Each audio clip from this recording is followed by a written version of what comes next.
오늘 저희들이 읽은 본문 말씀에는 예수님의 좀 과격해 보이는 모습이 드러나고 있습니다.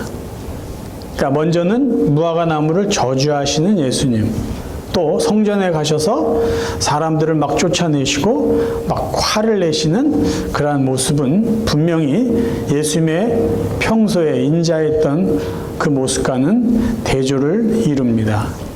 저는 오늘 이 본문 말씀을 통해서 세 가지 내용을 여러분과 같이 살펴보고 정리하려고 합니다. 첫 번째, 왜 예수님은 무화과 나무를 저주하셨을까라는 거예요. 분명히 이유가 있었을 거 아니에요. 그 다음에 두 번째는 예수님은 왜 성전에 들어가셔서 장사하는 사람들을 쫓아내시고 그들의 상과 의자를 막 둘러 엎으셨을까라는 겁니다. 그리고 마지막으로 이 본문을 통해서 우리가 적용해야 될 교훈에 대해서 같이 한번 생각해 보겠습니다. 첫 번째, 왜 예수님은 무화과 나무를 저주하셨을까요? 본문 12절은 이렇게 시작합니다.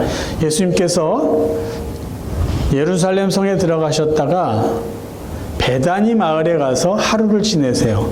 그리고 아침에, 요일로 따지면 월요일입니다. 그러니까 이 월요일을 시작으로 이제 예수님이 목요일날 신문을 받고 금요일날 십자가에 못 박혀 돌아가시게 되는 거죠. 그러니까 월요일 아침에 다시 예루살렘 성으로 향하여 가십니다. 근데 아침에 예수님이 시장길을 느끼신 것 같아요. 근데 멀리 보니까 잎이 무성한 무화과 나무가 있는 거예요. 그래서 거기에 무화과 나무 열매가 있나 하고 가셨는데 열매가 없어요. 그랬더니 예수님이 그 무화과 나무를 향해서 이렇게 말한 것이에요.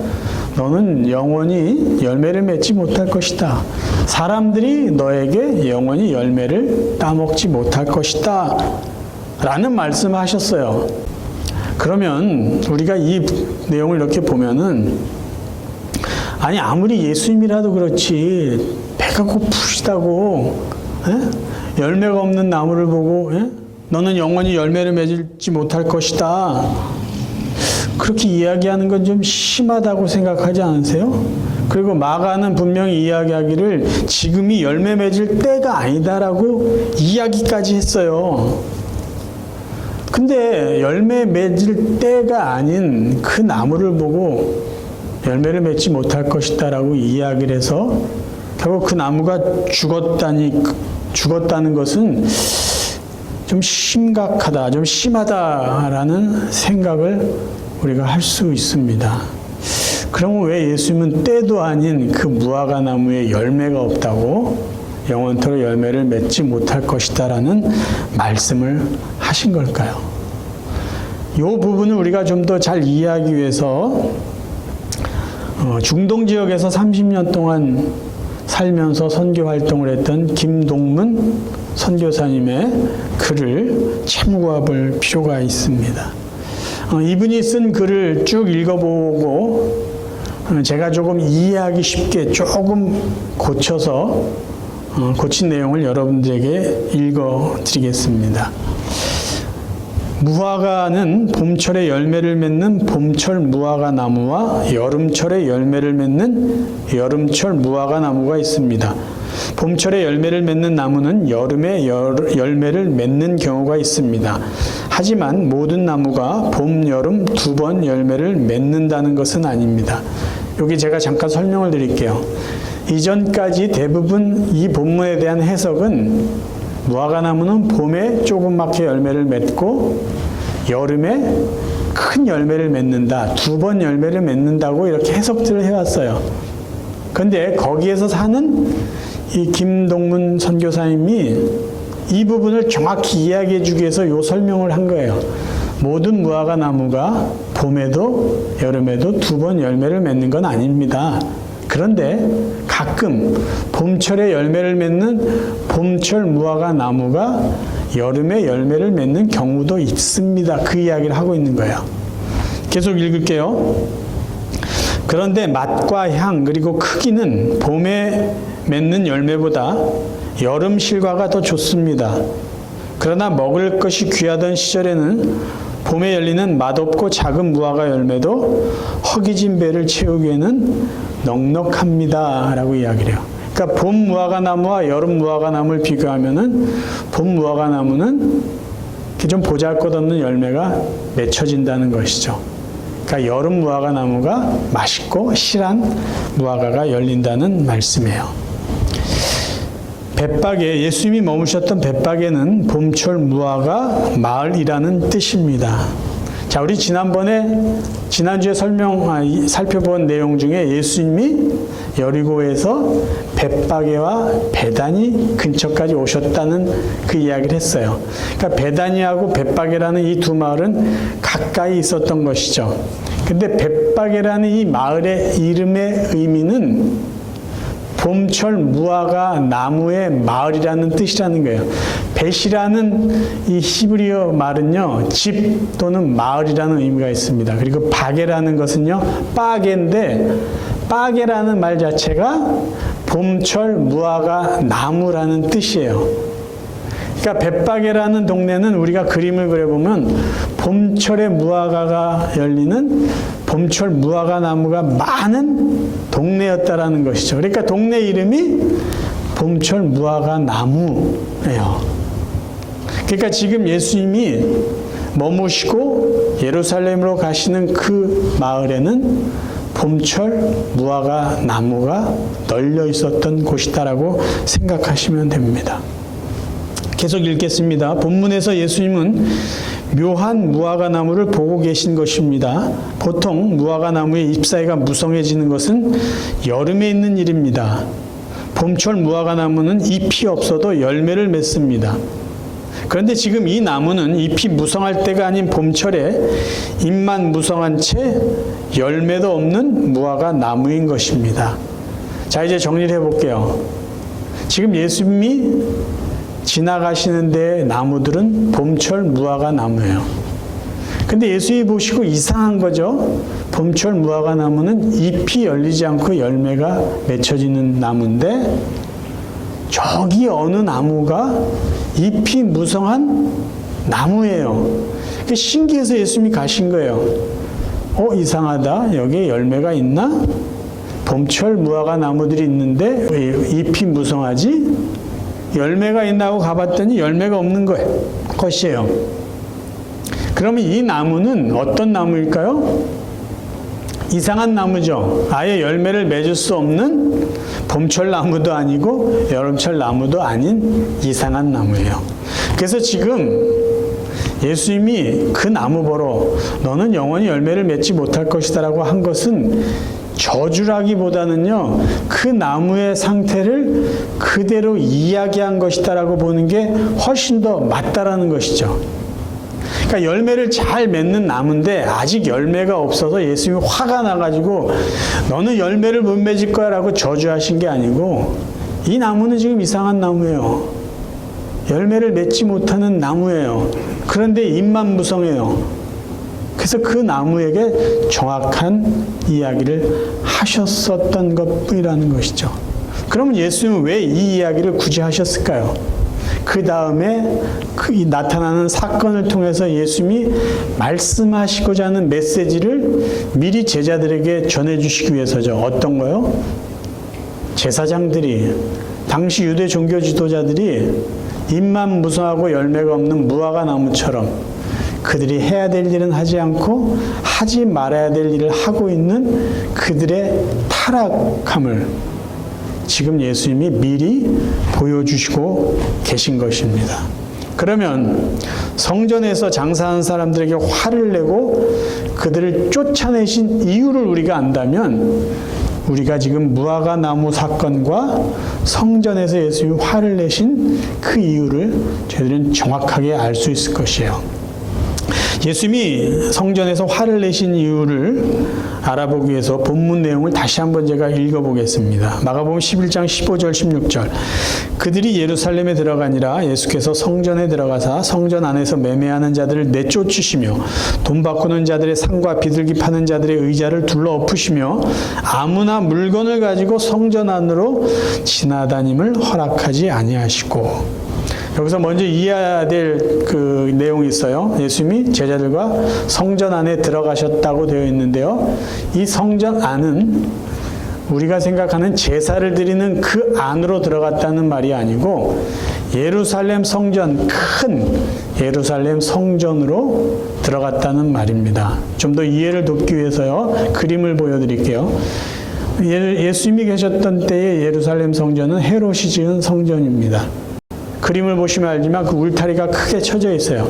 그래서 예수님이 성전 안에 들어가셨다는 것은 울타리 안, 이방인들이 들어갈 수 있는 이방인 뜰을 의미합니다. 참고로요, 솔로몬이 지었던 솔로몬 성전과 헤롯 성전의 차이는 저렇게 비교가 안 될 정도로 차이가 납니다. 헤롯 성전이 거의 3배 이상 크죠. 그 아래에 보면은 실제 규모 비교라고 써 있어요. 미식 축구 경기장 사이즈가 저만하면은 솔로몬 성전은 그보다 좀 작고 헤롯 성전은 그보다 훨씬 더 큽니다. 자, 다음 그림을 보시면 좀 더 알 수 있을 것 같아요. 큰 울타리가 쳐져 있는 것을 그냥 예루살렘 성전이라고 이야기하는 것이죠. 성전 안에 들어갔다라고 하는 것은 이방인 뜰을 의미합니다.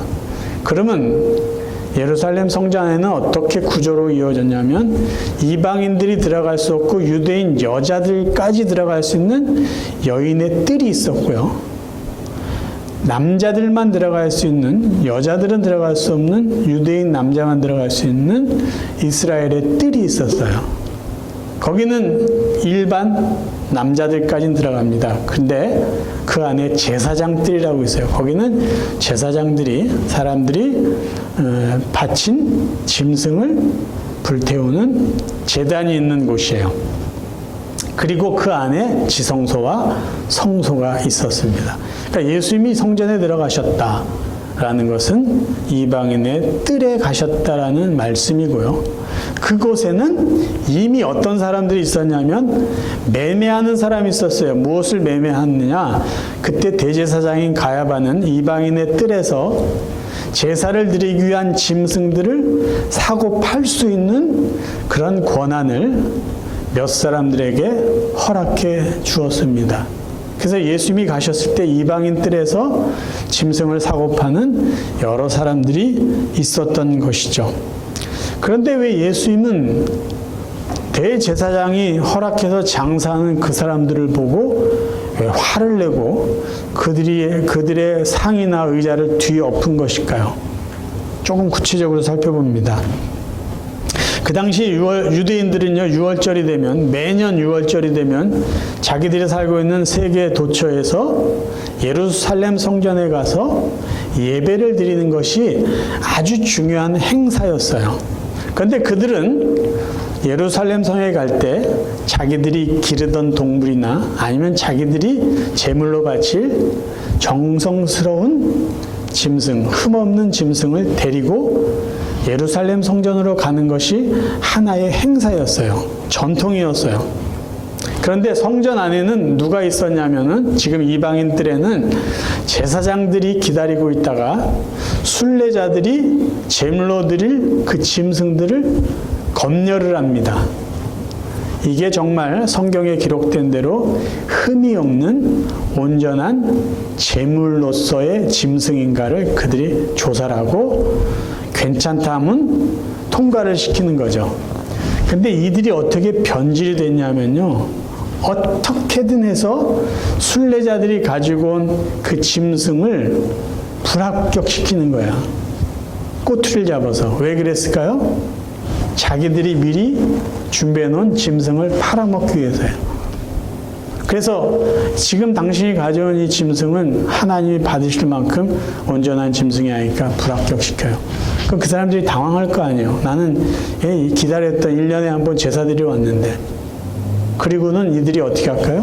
자기들이 준비해 놓은 정말 볼품없고 병든 몹쓸 짐승을 비싼 가격에 파는 거예요.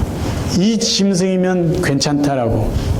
그럼 그 사람들이 어떻게 할까요? 할 수 없이 그 짐승을 비싼 돈을 주고 사고 거기서 제사를 드리게 됐다라는 것이죠. 예수님은 그러한 자들, 그렇게 매매하고 강매하고 폭리를 남기는 거짓된 제사장들, 그들과 결탁된 상인들에 대해서 화를 내신 거예요. 그 다음에 두 번째, 돈을 바꾸는 사람들의 상을 엎었다고 되어 있어요. 유대인들은 성전에 와서 그들이 내야 될 성전세를 지불합니다. 반세길이라는 성전세를 내야 되는 것이 유대인의 의무예요. 그런데 대제사장들은요, 외국 돈을 받지 않습니다. 그 시대는 로마가 통치했던 시대니까요, 로마 황제의 얼굴이 새겨져 있는 화폐를 받지 않아요. 왜? 하나님 앞에 바치는 세금은 거룩해야 된다는 거예요. 그들의 생각이에요. 그래서 외국 돈은 받지 않고 유대인의 돈을 받는데, 어느 주석을 보면은요, 그 당시에는 티릿이라는 성전 화폐가 따로 있었대요. 그러니까 유대인들이 와서 성전세를 지불하려고 막 이럴 때 기다리라는 거죠. 당신이 갖고 있는 그 외국 화폐는 안 받으니까 성전 화폐로 바꿔야 된다는 거예요. 그럼 사람들이 거기에 맞는 돈을 낼 거 아니에요? 근데 그때 어떤 또 장난을 쳤겠습니까? 비싸게 환율을 적용해가지고 또 다른 폭리를 남기는 거예요. 그러니까 이 사람들은요, 정말로 순례자들이 와서 예배를 드리는 것을 돕는 게 아니라 그들을 이용해서 자기들의 돈, 폭리를 남기려고 했던 것이 그 사람들이 지금 하고 있었던 짓이에요. 그래서 예수님이 그런 자들을 야단치고 그런 자들의 상을 뒤엎었다라는 것이죠. 그 다음에 세 번째, 이 16절에 있는 말씀은 저희들이 자세히 안 보고 지나치는 부분인데, 예수님이 성전 안으로 지나다니는 사람들을 그렇게 하지 못하게 했다라는 구절이 있어요. 아니, 원래 성전 그 이방인의 뜰은 짐승도 사고 팔고 사람들이 왔다 갔다 하는 곳인데, 왜 예수님은 사람들이 지나다니는 것을 못하게 했을까요? 거기에는 제사 드릴 사람들이 다니지 못하게 한 것이 아니라 그저 지나치는 사람들이에요. 뭐냐? 그 당시 사람들은 예루살렘에서 저쪽 감람산 쪽으로 가려면은 예루살렘 성전이 이렇게 크게 울타리가 쳐 있기 때문에 돌아서 가야 되는 거예요. 근데 예루살렘 성전 그 이방인의 뜰을 지나쳐서 가면은 쉽게 말하면 쇼컷으로 갈 수 있는 거예요. 지름길이에요. 만약에 어떤 무거운 물건을 감람산 쪽으로 가지고 가야 되는데 이방인의 뜰을 이용하면은 쉽고 편하게 갈 수 있을 거 아니에요. 그래서 그곳을 통과하기를 원했어요. 제사 때문이 아니라. 그거를 알던 제사장이 또 무엇을 했겠어요? 그래, 너희들 여기 지나가기 원하면 괜찮아. 그 대신 통행료를 내. 그래서 통행료를 받고 사람들이 그것을 다니게 만들었어요. 그러다 보니까 통행료를 내는 사람들이 통행료를 내고 이런저런 짐들을 그 성전 뜰을 이용해서 나른 것이죠. 그러다 보니까 이 성전 뜰이 제사를 드리기 위한 어떤 준비하는 그런 장소가 아니라 뭐 이삿짐 나르고 뭐 이런저런 짐 나르고 그런 시장판이 돼버린 거예요. 그래서 예수님이 물건을 들고 다니는 사람들 다니지 마라. 성전은 너희들이 편리를 위한 그런 장소가 아니다. 예배드리는 장소이다. 그래서 예수님께서요, 잎만 무성하고 열매가 없는 무화과 나무의 예를 들어서 종교 지도자들, 제사장들 지금 꾸짖고 계신 거예요. 그들과 결탁해서 장사하는, 돈만 벌겠다는 그들을 예수님이 책망하신 거죠. 아니, 성전에서 해야 될 일은 하지 않고 하지 말아야 될 일들을 하고 있다니 예수님이 가만히 놔둘 수가 없어요. 여러분 생각해 보세요. 만약에 예수님이 그냥 가만히 계셨다면은요, 그게 더 이상한 거예요. 하나님 앞에 제사 드리는 성전에서 하지 말아야 될 일을 하고 돈벌이나 하고 있고 시장판으로 만들고 있으니 그것을 어떻게 예수님이 가만히 놔두시겠습니까? 그래서 예수님은요, 그 성전에서 이렇게 화를 내실 수밖에 없었던 것이에요.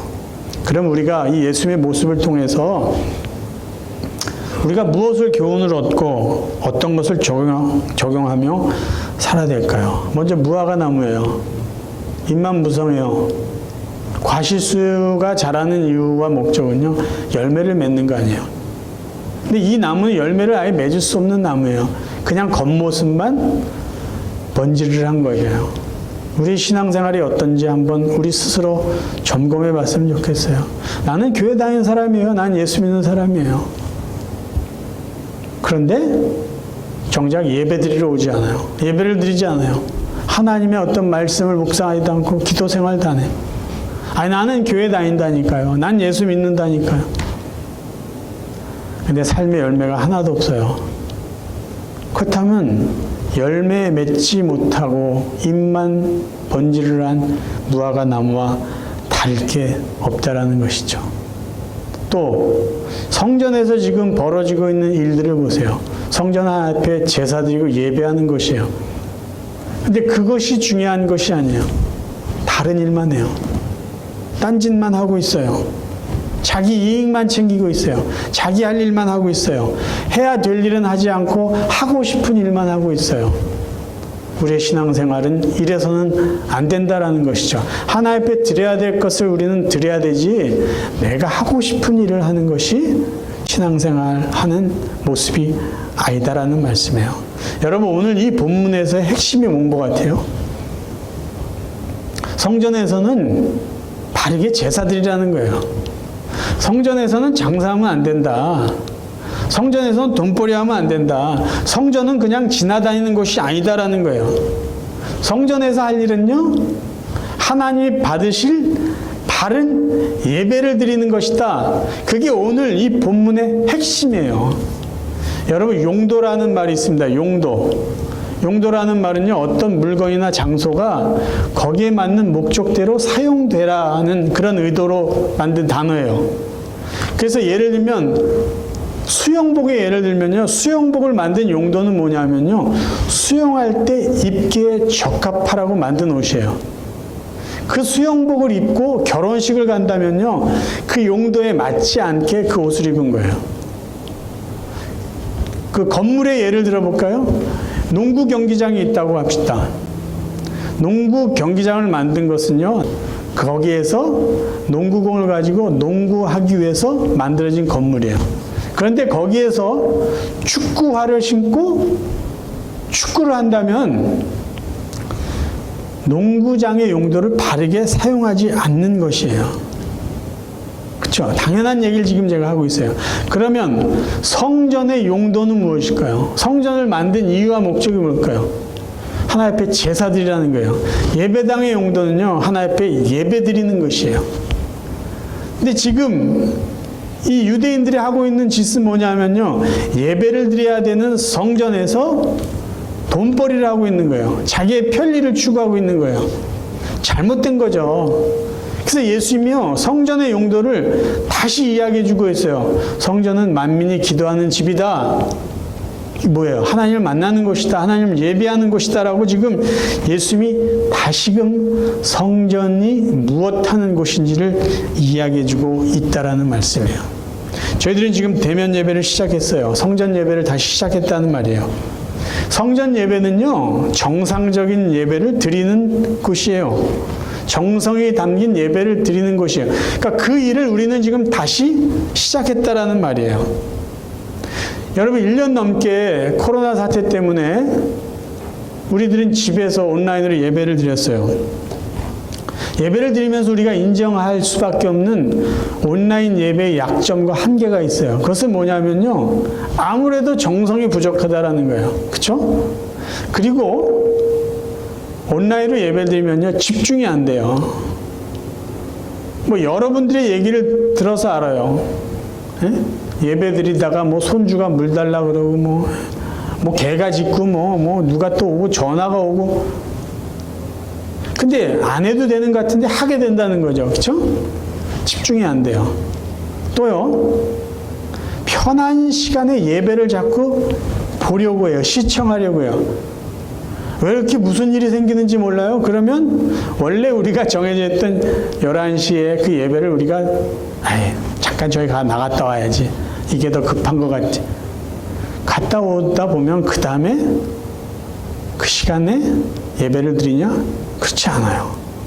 그러니까 온라인으로 드린 예배는요, 특별한 상황 때문에 특별하게 드려진 예배였지, 그게 우리들이 늘 드려야만 되는 일상적인 예배, 그리고 예배드리라고 만든 예배당에서 드려지는 예배하고는 전혀 다른 형태의 예배라는 거예요.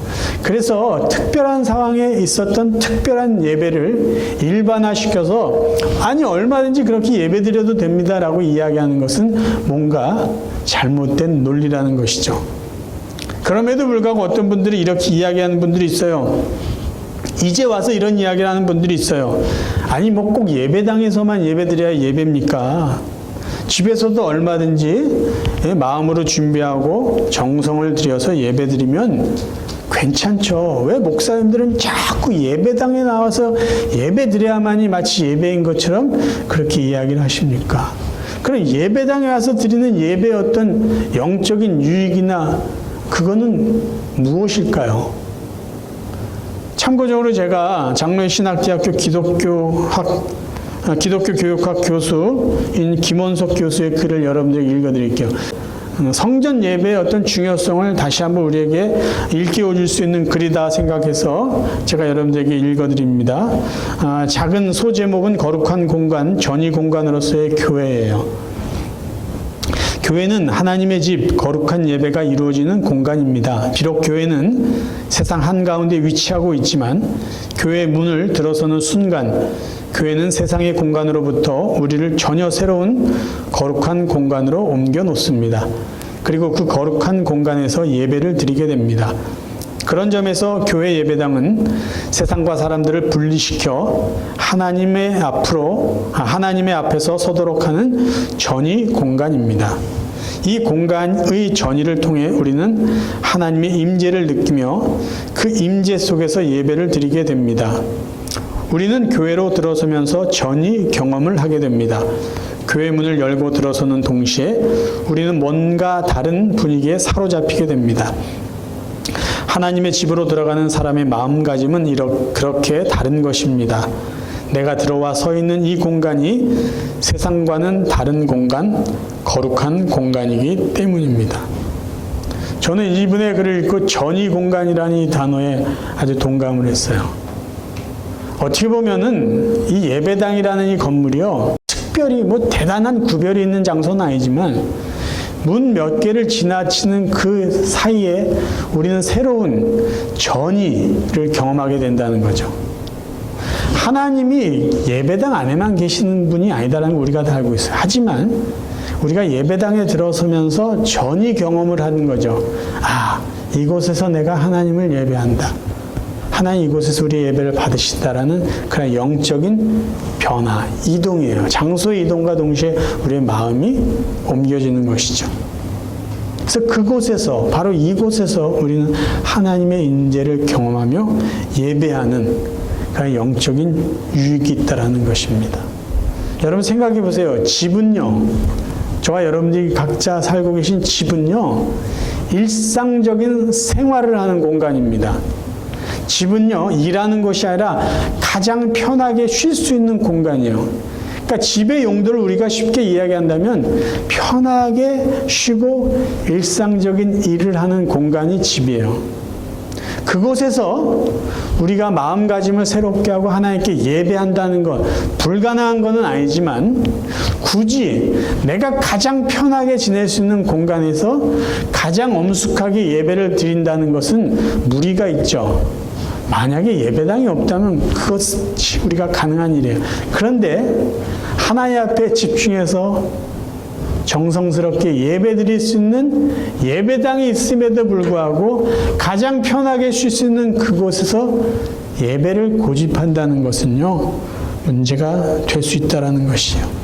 왜 우리가 예배당을 찾아서 예배를 드립니까? 우리의 시간과 우리의 정성과 우리의 믿음을, 그리고 더 나아가서 우리 자신을 하나님 앞에 드리는 제물이 되어서 하나님 앞에 영광 돌리는 거 아니에요. 여러분, 예배는요, 우리 믿음을 하나님 앞에 고백하고 표현하는 것이에요. 어떤 믿음이죠? 하나님은 저의 창조주이십니다. 하나님은 저의 구원자이십니다. 하나님은 저의 아버지십니다. 그 하나님이 나를 사랑하시고 지금까지 지켜주셨기에 감사합니다. 그래서 마땅히 하나님이 받으실 영광을 돌려드립니다. 이러한 모든 믿음의 표현과 고백이 예배예요. 그러니까 그 예배를 드리기 위해서 우리는 예배당에 오는 것이죠. 집중해서 하나님께만 예배하기 위해서요. 사랑하는 성도 여러분, 만약에 여러분이 가정에서도 예배당 못지않게 그런 예배를 드릴 수 있다면 좋습니다. 그런데 그것보다 예배당에 나와서 정말로 하나님 앞에 온전한 예배를 드리기 원한다면요, 적어도 최소한 일주일에 한 번은요, 예의를 갖춰서 하나님께 정성스러운 예배를 드리는 것이 우리의 본분일 것입니다. 저와 여러분의 남은 삶은요, 어디서나 예배할 수 있는 삶을 살기를 바라요. 그리고 우리가 예배당에 나와서 더 마음을 모아서 정성을 들여서 하나님 앞에 예배드리며 살 수 있는 예배자들 되실 수 있기를 주님의 이름으로 축원합니다.